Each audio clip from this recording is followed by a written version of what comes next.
जिन्होंने जाना है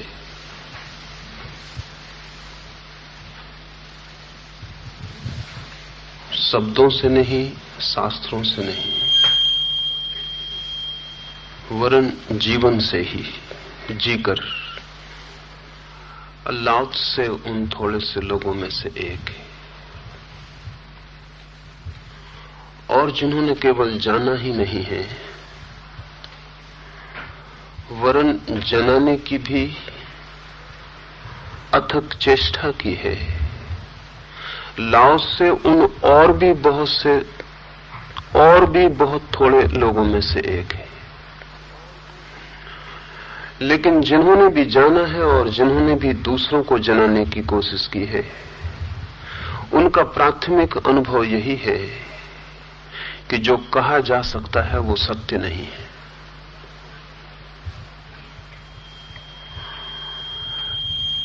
जो वाणी का आकार ले सकता है, आकार लेते ही अपनी निराकार सत्ता को अनिवार्यतया खो देता है। जैसे कोई आकाश को चित्रित करे तो आकाश कभी भी चित्रित नहीं होगा। जो भी चित्र में बनेगा निश्चित ही वो आकाश नहीं।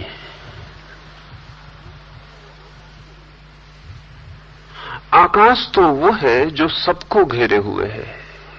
चित्र तो किसी को भी नहीं घेर पाएगा। चित्र तो स्वयं ही आकाश से घिरा हुआ है। तो चित्र में बना हुआ जैसा आकाश होगा, ऐसे ही शब्द में बना हुआ सत्य होगा।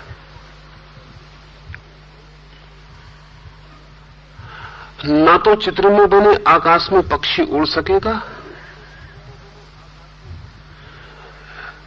न चित्र में बने आकाश में सूरज निकलेगा, न रात तारे दिखाई पड़ेंगे।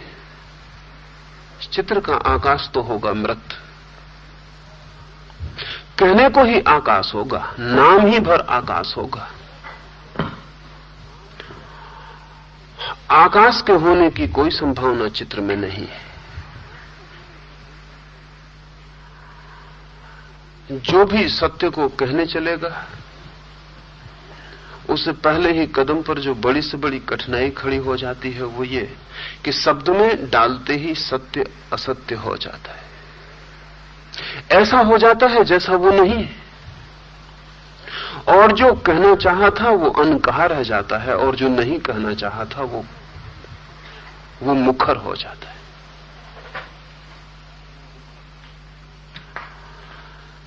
लाओस से अपनी पहली पंक्ति में इसी बात से शुरू करता है।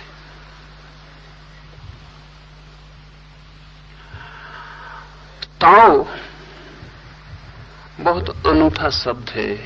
उसके अर्थ को थोड़ा ख्याल में ले लें तो आगे बढ़ने में आसानी होगी। ताओ के बहुत अर्थ हैं।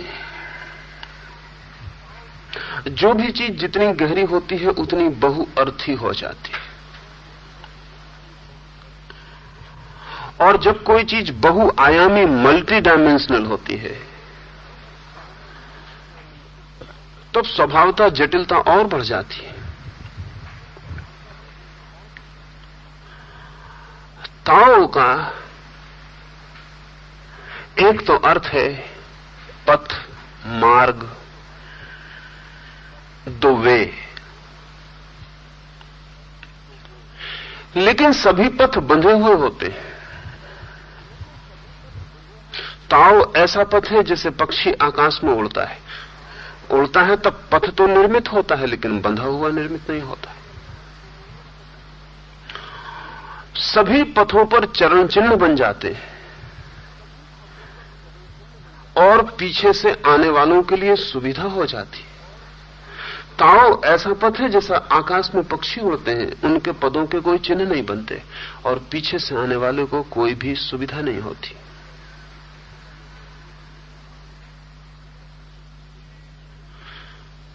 तो अगर ये ख्याल में रहे कि ऐसा पथ जो बंधा हुआ नहीं है, ऐसा पथ जिस पर चरण चिन्ह नहीं बनते, ऐसा पथ जिसे कोई दूसरा आपके लिए निर्मित नहीं कर सकता, आप ही चलते हैं और पथ निर्मित होता है, तो हम ताओ का अर्थ पथ भी कर सकते हैं, दी वे भी कर सकते हैं, लेकिन ऐसा पथ तो कहीं दिखाई नहीं पड़ता,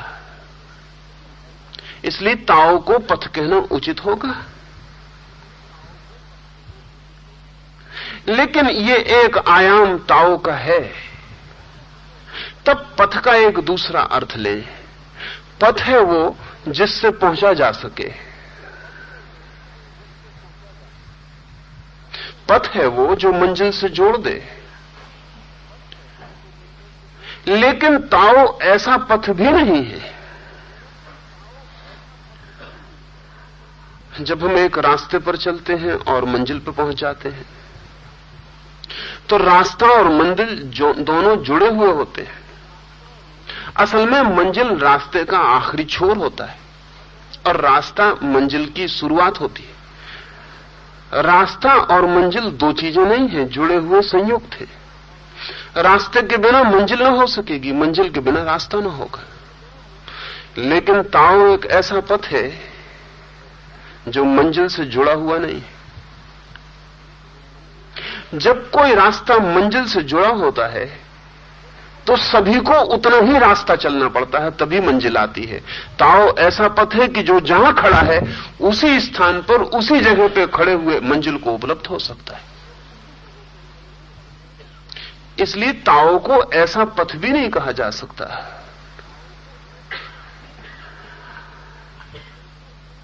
जहां खड़े हैं हम, जिस जगह जिस स्थान पर, वहीं से मंजिल मिल सके। और ऐसा भी हो सकता है कि हम जन्मों जन्मों चलें और मंजिल न मिल सके। तो ताओ जरूर किसी और तरह का पथ है। इसलिए एक तो पथ का अर्थ है कहीं गहरे में, लेकिन बहुत सी शर्तों के साथ।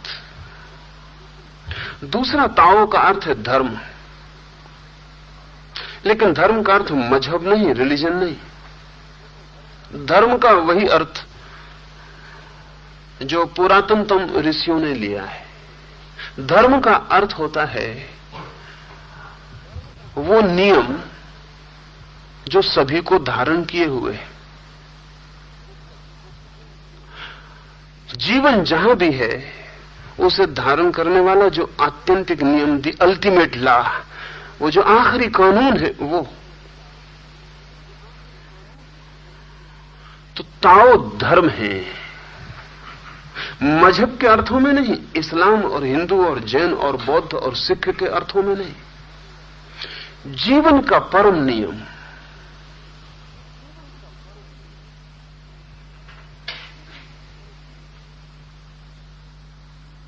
धर्म है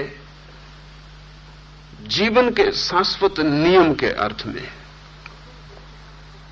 लेकिन सभी नियम सीमित होते हैं। ताओ ऐसा नियम है जिसकी कोई सीमा नहीं है। असल में सीमा तो होती है मृत्यु की, जीवन की कोई सीमा नहीं होती। मरी हुई वस्तुएं ही सीमित होती हैं, जीवित वस्तु सीमित नहीं होती, असीम होती है। जीवन का अर्थ ही है फैलाव की निरंतर क्षमता, द कैपेसिटी टू एक्सपेंड। एक बीज जीवित है अगर वो अंकुर हो सकता है, एक अंकुर जीवित है अगर वो वृक्ष हो सकता है, एक वृक्ष जीवित है अगर उसमें और अंकुर और बीज लग सकते हैं। जहां फैलाव की क्षमता रुक जाती है वहीं जीवन रुक जाता है। बच्चा इसलिए ज्यादा जीवित है बूढ़े से, अभी फैलाव की क्षमता है बहुत।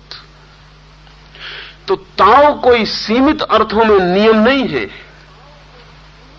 आदमी के बनाए हुए कानून जैसा कानून नहीं है जिसको कि डिफाइन किया जा सके, जिसकी परिभाषा तय की जा सके, जिसकी परिसीमा तय की जा सके।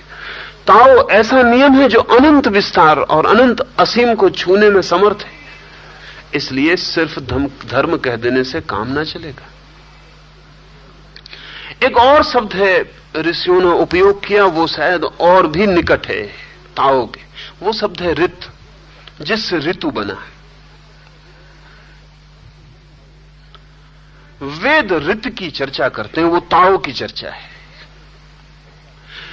ऋत का अर्थ होता है, ऋतुओं से समझें तो आसानी हो जाएगी।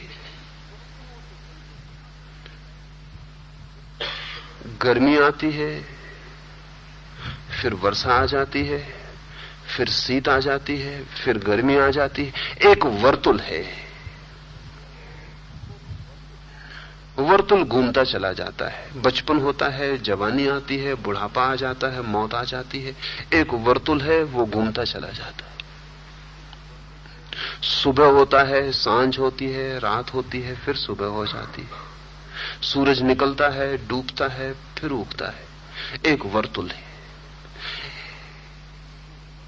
जीवन की एक गति है वर्तुलाकार। उस गति को चलाने वाला जो नियामक तत्व है, उसका नाम है ऋत। ध्यान रहे, ऋत में किसी ईश्वर की धारणा नहीं। ऋत का अर्थ है नियामक तत्व, नियामक व्यक्ति नहीं। Not person but principal. कोई व्यक्ति नहीं जो नियामक हो, कोई तत्व जो नियमन किए चला जाता है। ऐसा कहना ठीक नहीं कि नियमन किए चला जाता है, क्योंकि इससे व्यक्ति का भाव पैदा होता है। नहीं, जिससे नियमन होता है, जिससे नियम निकलते हैं, ऐसा नहीं कि वो नियम देता है और व्यवस्था जुटाता है। नहीं, बस उससे नियम पैदा होते रहते हैं। जैसे बीज से अंकुर निकलता रहता है, ऐसा ऋत से ऋतुएं निकलती रहती हैं। ताओ का गहनतम अर्थ वो भी है, लेकिन फिर भी ये कोई भी शब्द ताओ को ठीक से प्रकट नहीं करते, क्योंकि जो जो इनको अर्थ दिया जा सकता है, ताओ उससे फिर भी बड़ा है और कुछ ना कुछ पीछे छूट जाता है। शब्दों की जो बड़ी से बड़ी कठिनाई है वो ये है कि सभी शब्द द्वैत से निर्मित हैं। अगर हम कहें रात तो दिन पीछे छूट जाता है। अगर हम कहें प्रकाश तो अंधेरा पीछे छूट जाता है। अगर हम कहें जीवन तो मौत पीछे छूट जाती है। हम कुछ भी कहें, कुछ सदा पीछे छूट जाता है। और जीवन ऐसा है संयुक्त, इकट्ठा। वहां रात और दिन अलग नहीं, और वहां जन्म और मृत्यु अलग नहीं, और वहां बच्चा और बूढ़ा दो नहीं, और वहां सर्दी और गर्मी दो नहीं, और वहां सुबह सूरज का उगना, सांझ का डूबना भी है। जीवन कुछ ऐसा है संयुक्त, इकट्ठा। लेकिन जब भी हम शब्द में बोलते हैं तो कुछ छूट जाता है। कहें दिन तो रात छूट जाती है, और जीवन में रात भी है। तो अगर हम कहें कोई भी एक शब्द, यह है ताओ, यह है मार्ग, यह है धर्म, यह है ऋत, बस हमारे कहते ही कुछ पीछे छूट जाता है। समझ लें, हम कहते हैं नियम। नियम कहते ही अराजकता पीछे छूट जाती है, लेकिन जीवन में वो भी है। नियम कहते ही वो जो अनार्किक, वो जो अराजक तत्व है, वो पीछे छूट जाता है। नीत्शे ने कहीं लिखा है कि जिस दिन अराजकता न होगी, उस दिन नए तारे कैसे निर्मित होंगे। जिस दिन अराजकता न होगी, उस दिन नया सृजन कैसे होगा। क्योंकि सृष्टि तो जन्मती है अराजकता से, क्योस से। Out of chaos is creation. अगर क्योस ना होगा, अराजकता ना होगी, तो सृष्टि का जन्म ना होगा। और अगर सृष्टि अकेली हो तो फिर समाप्त ना हो सकेगी, क्योंकि उसे समाप्त होने के लिए फिर अराजकता में डूब जाना पड़ेगा। जब हम कहते हैं नियम, प्रिंसिपल, तब अराजकता पीछे छूट जाती। वो भी जीवन में है।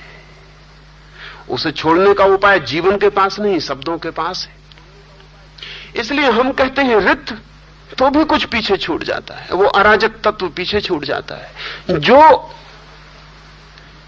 घटता है और फिर भी नियम के भीतर नहीं घटता।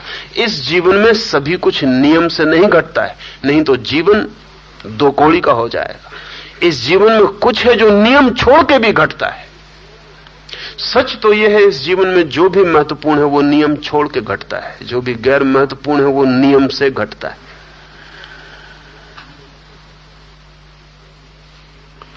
इस जीवन में जो भी गहरी अनुभूतियां हैं वे किसी नियम से नहीं आती, अकारण, अनायास, अनायाचित द्वार पर दस्तक दे देती हैं।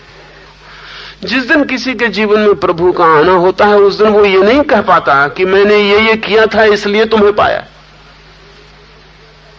उस दिन वो यही कह पाता है कि कैसी तुम्हारी दया, कैसी तुम्हारी अनुकंपा, मैंने कुछ भी ना किया था, या जो भी किया था अब मैं जानता हूं उसे तुमसे पाने से कोई भी संबंध ना था। ये तुम्हारा आगमन कैसा, ये तुम आ कैसे गए? न मैंने कभी तुम्हें मांगा था, न मैंने कभी तुम्हें चाहा था, न मैंने तुम्हें कभी खोजा था, या मांगा भी था तो कुछ गलत मांगा था, और खोजा भी था तो वहां जहां तुम नहीं थे, और चाहा भी था तो भी माना न था कि तुम मिल जाओगे। और ये तुम्हारा आगमन। और जब प्रभु का आगमन होता किसी के जीवन में तो उसका किया हुआ कहीं भी तो कुछ संबंध नहीं बना पाता, अनायास। इस जीवन में सभी कुछ नियम होता तो हम कह सकते थे ताओ का अर्थ है रित, लेकिन इस जीवन में वो जो नियम के बाहर है वो रोज घटता है। हर घड़ी पहर अनायास भी, अकारण भी वो मौजूद हो जाता है। न उसे भी हम जीवन और अस्तित्व के बाहर न छोड़ पाएंगे। इसलिए अब हम ताओ को क्या कहें? तो लाओस से अपना पहला सूत्र कहता है। उस सूत्र में वो कहता है जिस पथ पर विचरण किया जा सके वो सनातन अविकारी पथ नहीं है। जिस पथ पर विचरण किया जा सके। अब पथ का अर्थ ही होता है कि जिस पर विचरण किया जा सके।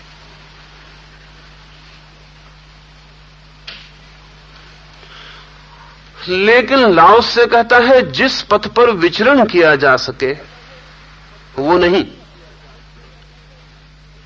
जिस पर आप चल सकें वो नहीं। फिर अगर जिस पर हम चल ही ना सकें उसे पथ कहने का क्या प्रयोजन है?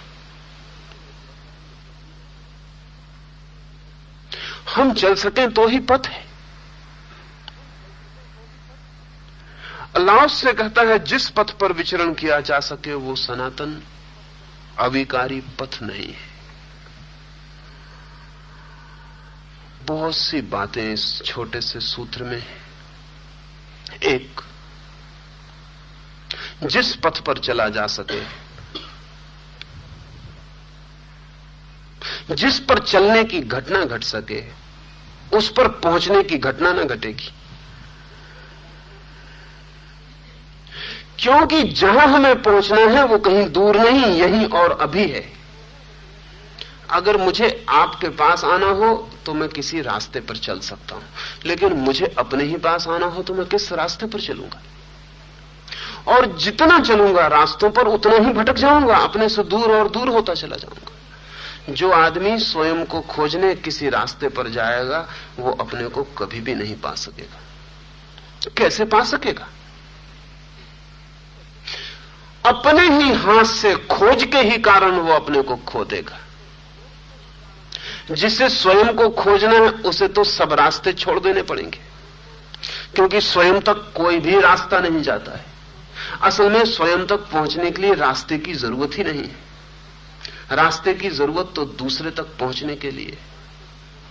स्वयं तक तो वो पहुंच जाता है जो सब रास्तों से उतर के खड़ा हो जाता है। जो चलता ही नहीं वो पहुंच जाता है। तो लाओस से कहता है जिस पथ पर चला जा सके वो सनातन और अविकारी पथ नहीं है। दो बातें कहता है, वो सनातन नहीं है। असल में जिस रास्ते पर भी हम चल सकें वो हमारा ही बनाया हुआ होगा, हमारा ही बनाया हुआ होगा, इसलिए सनातन नहीं होगा। आदमी का ही निर्मित होगा, इसलिए परमात्मा से निर्मित नहीं होगा। और जो पथ हमने बनाया है वो सत्य तक कैसे ले जाएगा? क्योंकि अगर हमें सत्य के भवन का पता होता तो हम ऐसा रास्ता भी बना लेते जो सत्य तक ले जाए। ध्यान रहे, रास्ता तो तभी बनाया जा सकता है जब मंजिल पता हो। मुझे आपका घर पता हो तो मैं वहां तक रास्ता बना लूं, लेकिन ये बड़ी कठिन बात है। अगर मुझे आपका घर पता है तो मैं बिना रास्ते के ही आपके घर पहुंच गया होऊंगा, नहीं तो फिर मुझे आपके घर का पता कैसे चला है? इजिप्त के पुराने सूफियों के सूत्रों का एक हिस्सा कहता है कि जब तुम्हें परमात्मा मिलेगा और तुम उसे पहचानोगे तब तुम जरूर कहोगे कि अरे, तुम्हें तो मैं पहले से ही जानता था। और अगर तुम ऐसा न कह सकोगे तो तुम परमात्मा को पहचान कैसे सकोगे? Recognition is impossible. रिकॉग्निशन का तो मतलब ही यह होता है, अगर परमात्मा मेरे सामने आए और मैं खड़े होकर उससे पूछूं कि आप कौन हैं, तब तो मैं पहचान ना सकूंगा। और अगर मैं देखते ही पहचान गया कि प्रभु आ गए, तो उसका अर्थ है कि मैंने कभी किसी क्षण में किसी कोने से, किसी द्वार से जाना था, आज पहचाना। ये रिकॉग्निशन है। हम जाने को ही पहचान सकते हैं। अगर आपको पता ही है कि सत्य कहां है, तो आपके लिए रास्ते की जरूरत कहां रही? आप सत्य तक कहीं पहुंच ही गए हैं, जान ही लिया है। तो जिसे पता है वो रास्ता नहीं बनाता, और जिसे पता नहीं है वो रास्ता बनाता है। और जो नहीं जानते उनके बनाए हुए रास्ते कैसे पहुंचा पाएंगे? वे सनातन पथ नहीं हो सकते। सनातन पथ कौन सा है जो आदमी ने कभी नहीं बनाया? जब आदमी नहीं था तब भी था, और जब आदमी नहीं होगा तब भी होगा।